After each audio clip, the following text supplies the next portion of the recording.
TDP நேயர்களுக்கு வணக்கம். பிப்ரவரி 2ஆம் தேதி தமிழக வெற்றி கழகத்தோட 2ஆம் ஆண்டு தொடக்க விழா அப்படின்றது வெகு விமர்சையாக கொண்டாடப்பட இருக்கிறது அப்படின்ற தகவல் நம்ம கடந்த வீடியோலையும் நம்ம பேசியிருந்தோம். கட்சியை இன்னும் பலப்படுத்தணும் அப்படின்றதுக்காக மாவட்ட செயலாளர்களை நியமிக்கிறது, பூத் கமிட்டி நிர்வாகிகளை போடுறது அப்படின்னு சொல்லிட்டு ரொம்ப ஆக்டிவாகவே தமிழக வெற்றி கழகம் களத்தில் இறங்கி வேலைகள் செஞ்சுட்டு இருக்காங்க. இதில் இன்னொரு முக்கியமான விஷயம் தான் வெளியாகி இருக்கு. என்ன அப்படின்னா, ஒரு கட்சியில் முக்கியமான பொறுப்பில் இருந்த ஒருவர் தமிழக வெற்றி கழகத்தோட தேர்தல் வியூக வகுப்பாளராக ஜாயின் பண்ண போறாரு அப்படின்ற மாதிரியான தகவல் வெளியாகி இருக்கு. அதுவும் அந்த அறிவிப்பு இன்று மாலை அல்லது நாளை காலை வெளியாகும் அப்படின்னு சொல்லியிருக்காங்க. அந்த ஒரு நபர் விஜய் அவர்களோட 40 நிமிடம் தனியாக சந்தித்து பேசியிருக்கிறார். ஒரு அறிக்கையும் கொடுத்திருக்கிறார். அந்த அறிக்கையை பார்த்த விஜய் ரொம்பவே இம்ப்ரெஸ் ஆகி நீங்க ஒர்க் பண்ணுங்க அப்படின்னு சொல்லியிருக்காங்க. ஏற்கனவே இங்க ஒருவர் விஜய்க்கு தேர்தல் வியூக வகுப்பாளராக பணியாற்றி கொண்டிருக்கிறார். அவர் பேர் ஜான் ஆரோக்கியசாமி.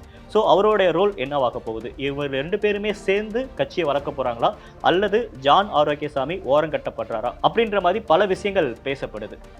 அந்த மீட்டிங்ல பேசப்பட்டது என்ன, அந்த முக்கிய புள்ளி யார் அப்படின்றத பத்தி இந்த வீடியோல முழுசா பார்க்கலாம். நடிகர் விஜய் அரசியல் கட்சி ஆரம்பிக்க போறாரு அப்படின்னு எல்லாருக்கும் எதிர்பார்ப்பு. ஒரு நடிகர், மக்களுக்கும் அவருக்குமான தொடர்பு எந்த அளவுக்கு இருக்க போகுது அப்படின்னு தெரியல. கண்டிப்பா ஒரு பெரிய ரசிகர் பட்டாளம் வச்சிருக்காரு. ஆனா களத்துல இறங்கி வேலை பார்க்கறதுக்கு அவருக்கு ஆட்கள் இருக்காங்களா அப்படின்றப்ப எல்லாரும் யோசிச்சது விஜய் மக்கள் இயக்க நிர்வாகிகள். விஜய் மக்கள் இயக்கத்திலிருந்தே புசி ஆனந்த் அவரோட கூட இருக்காரு. அவருக்கு எல்லா களத்திலையும் தொடர்புகள் இருக்கும். அவர் தன்னுடைய தளபதியா புசி ஆனந்த் தான் வச்சுக்க போறாரு அப்படின்ற மாதிரி தகவல் வெளியானுச்சு. ஆனா எலெக்ஷன் அப்படின்றது வேற. தேர்தல் வியூகத்துல ஏற்கனவே பெரிய பெரிய கட்சிகள் எல்லாமே ஒரு தேர்தல் வியூகத்துக்குன்னு தனியாக ஒரு நிறுவனத்தோட தொடர்பு வச்சு அவங்க ஒர்க் பண்ணுவாங்க. அப்படி யாரு விஜய்க்கு ஒர்க் பண்ண போறாங்க அப்படின்ற மாதிரியான ஒரு வியூகங்கள் இருந்துச்சு. ஆனா அது யார் ஒர்க் பண்ண போறாங்க அப்படின்ற மாதிரி அந்த பேர் வெளியாகவே இல்லை. அது ரொம்ப சீக்கிரட்டாவே மெயின்டைன் பண்ணாங்க. கட்சியோட பேர் ரெஜிஸ்டர் பண்ணப்பட்டது, கட்சியோட கொள்கை வெளியே சொன்னது, கட்சியோட கொடியை அறிமுகப்படுத்தினது, அதுக்கப்புறம் மாநாடு நடத்தினது, மாநாட்டில் பேசப்பட்ட விஷயங்கள் அப்படின்னு ஒவ்வொரு விஷயங்களும் பின்னாடி இருந்து ஒரு நபர் இயக்கிக்கிட்டே இருந்தார். ஆனா அந்த நபரோட பேர் வெளியே வரல. ஆனா மீடியாவில் ஒர்க் பண்ணக்கூடியவங்களுக்கோ அல்லது அரசியல் கூர்ந்து கவனிக்கிறவங்களுக்கோ தெரியும் அந்த நபர் ஜான் ஆரோக்கியசாமி அப்படின்ற ஒருவர் தான்.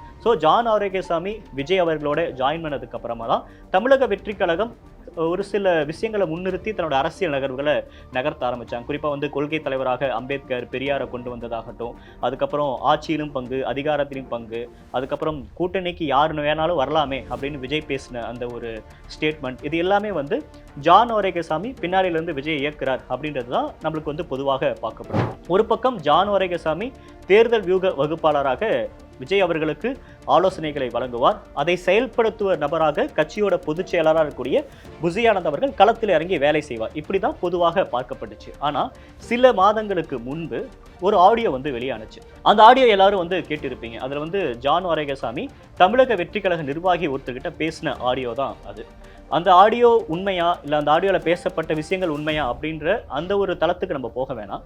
ஆனால் அவர் குறிப்பிட்டு பேசின நிறைய விஷயங்கள் தமிழக வெற்றி கழகத்தில் இப்போ நடைமுறையில் இருக்கிற ஒரு விஷயத்தை தான் அவர் சொல்லியிருக்காரு அப்படின்றது நிறைய விஷயங்கள் புரிஞ்சுக்க முடிஞ்சுச்சு. குறிப்பாக கட்சி அப்படின்றது புசி ஆனந்தோட கட்சி. அந்த கட்சியோட முகமா விஜய் இருக்கிறாரு. விஜய்க்கு ஈக்குவலா புசி ஆனந்தும் தன்னை பிராண்ட் பண்ணிக்கிறாரு.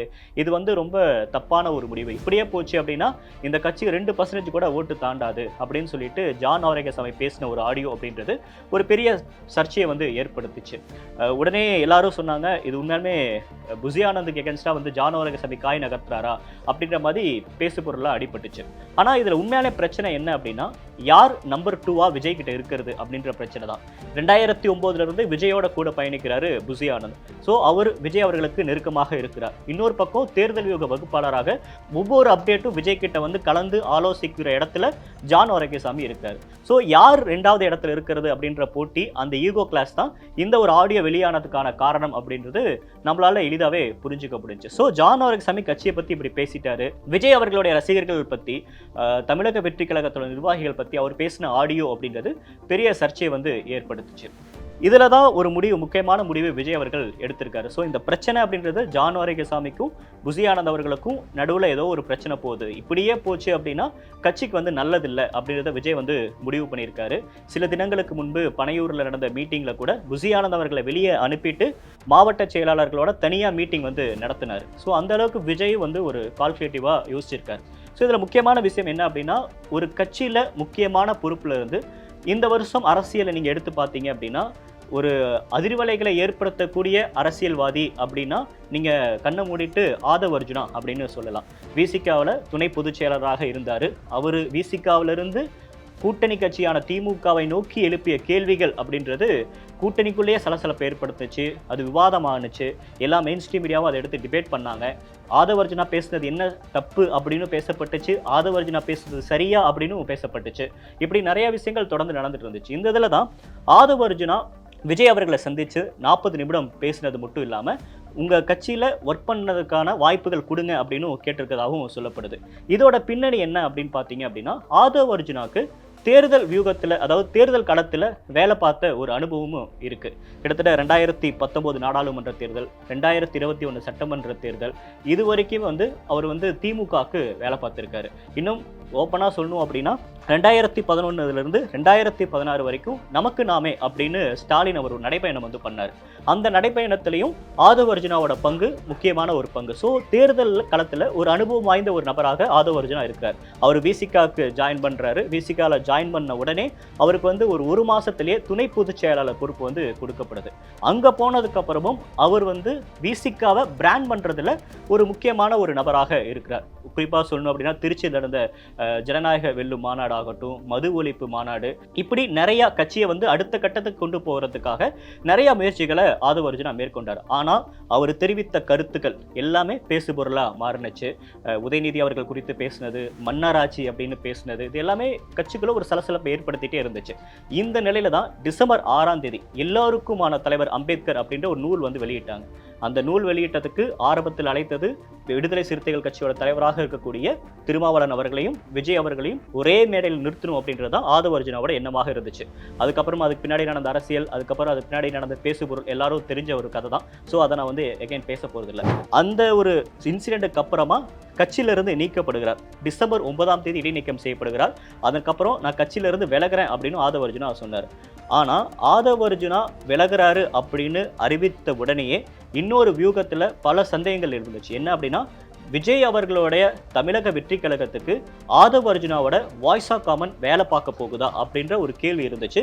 அப்போதைக்கு வந்த தகவல்லாம் இல்லை, அப்படியெல்லாம் இல்லை அப்படின்னு ஆதவ் அர்ஜுனா தரப்புல இருந்து மறுத்தாங்க. ஆனால் இன்னைக்கு ஒரு அதிகாரப்பூர்வமான தகவல் வெளியாகி இருக்கு. என்ன அப்படின்னா, தமிழக வெற்றி கழக தலைவர் விஜய் அவர்களை சந்தித்து 40 நிமிடம் அறிக்கைகளை கொடுத்து இந்த ஒரு 2026 தேர்தலுக்கு தேர்தல் வியூக வகுப்பாளராக வாய்ஸ் ஆஃப் காமன் நிறுவனம் வேலை பார்க்க போகுது அப்படின்ற மாதிரியான தகவலும் வெளியாகியிருக்கு. ஸோ அந்த 40 நிமிடம் தமிழக வெற்றி கழக தலைவர் விஜய் அவர்களோட ஆதவ் அர்ஜுனா என்ன பேசினாரு அப்படின்றது ஒரு முக்கியமான விஷயமாக பார்க்கப்படுது. அவர் அந்த அறிக்கையில் என்ன சொல்லியிருக்காரு அப்படின்னா, தமிழ்நாடு தோறும் தமிழக வெற்றி கழகத்துக்கு எந்த அளவுக்கு மக்களுக்கான ஆதரவு இருக்கு, எந்த மக்கள் தமிழக வெற்றி கழகத்தை விரும்புறாங்க அப்படின்னு சொல்லிட்டு ஒரு ரிப்போர்ட் கொடுத்தது மட்டும் இல்லாம பூத் கமிட்டியை ஸ்ட்ராங் பண்ணணும், மாவட்ட செயலாளர்களை இன்னும் பலப்படுத்தணும் அப்படின்னு சொல்லிட்டு அவர் நிறைய ஆலோசனைகளை விஜய் அவர்கள்ட்ட கொடுத்திருக்காரு. ஸோ இன்று மாலை அல்லது நாளை விஜய் அவர்களும் ஆதவ் அர்ஜுனா அவர்களும் ஒன்றாக இருக்கக்கூடிய ஒரு புகைப்படம் வெளியாகி ஆதவ் அர்ஜுனாவோட வாய்ஸ் ஆஃப் காமன் தான் 2026 தமிழக வெற்றி கழகத்தோட இணைந்து வேலை பார்க்க போகுது அப்படின்ற மாதிரியான தகவல் வரதுக்கான வாய்ப்புகள் இருக்கு அப்படின்னு நம்மளுக்கு செய்திகள் வருது. ஸோ இப்போ இவர் ஜாயின் பண்றாரு அப்படின்னா, ஏற்கனவே இருக்கக்கூடிய ஜான் ஆரோக்கியசாமி அவர்களுடைய நிலை என்னவாக இருக்க போகுது அப்படின்ற ஒரு கேள்விக்குறி இருக்கு. ஸோ அவரை உடனடியாக தூக்க மாட்டாங்க, ஆனாலும் அவருக்கான பொறுப்புகள் படிப்படியாக குறைக்கப்படும் அப்படின்னு சொல்லப்பட்டிருக்கு.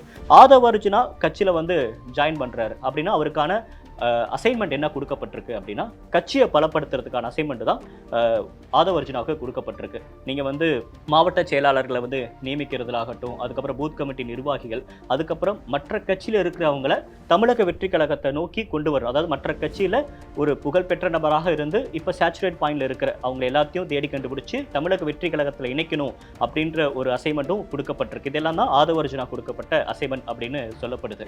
இன்னொரு பக்கம் விஜய் அவர்களோட நெருக்கமாக இருக்கக்கூடிய ஒருவர், அவர் விஜய் அவர்களுக்கு சினிமா ரீதியாகவும் உதவி செய்கிறார். அவர் தான் விஜய் அவர்களுக்கு பக்கபலமாகவும் இருக்கிறார். அவர் யாருன்னு நான் பேர் சொல்ல விரும்பல. ஆனால் அவரும் ஜான் ஆரோக்கியசாமியும் இணைந்து விஜய் அவர்களுடைய, அதாவது தமிழக வெற்றி கழகத்தோட சோசியல் மீடியா ஹேண்ட்லிங் இது எல்லாமே பார்க்க போறாரு. கட்சியை பொறுத்த வரைக்கும் புசி ஆனந்தும் ஆதவ் அர்ஜுனாவும் இணைந்து கட்சியை வந்து பலப்படுத்த போறாங்க அப்படின்னு சொல்லப்படுது. இந்த ஒரு மீட்டிங் அப்படின்றது ஆதவ் அர்ஜுனாவோட வாய்ஸ் ஆஃப் காமன் நிறுவனம் தமிழக வெற்றி கழகத்தோட 2026 தேர்தலில் ஒர்க் பண்ண போகுது அப்படின்றதோட இந்த மீட்டிங் வந்து முடியல. அதை தாண்டி இன்னொரு முக்கியமான விஷயமும் வந்திருக்கு. என்ன அப்படின்னா, ஆதவ் அர்ஜுனாவுக்கு தமிழக வெற்றி கழகத்தில் ஒரு முக்கியமான பொறுப்பு கொடுக்க போறாங்க. அந்த பொறுப்பு புசி ஆனந்த் அவர்களுக்கு கீழே ஒரு பொறுப்பு இருக்கும் அப்படின்னு சொல்லப்படுது. ஸோ அது என்ன பொறுப்பு அப்படின்றது நீங்களே கெஸ் பண்ணியிருப்பீங்க அப்படின்னு நம்புறேன். ஸோ ஆதவ் அர்ஜுனா ஜாயின் பண்றதுனால தமிழக வெற்றி கழகத்துக்கு எந்த வகையில் அது பலனளிக்கும் அப்படின்றத நம்ம பொறுத்திருந்து பார்க்கலாம். நன்றி, வணக்கம்.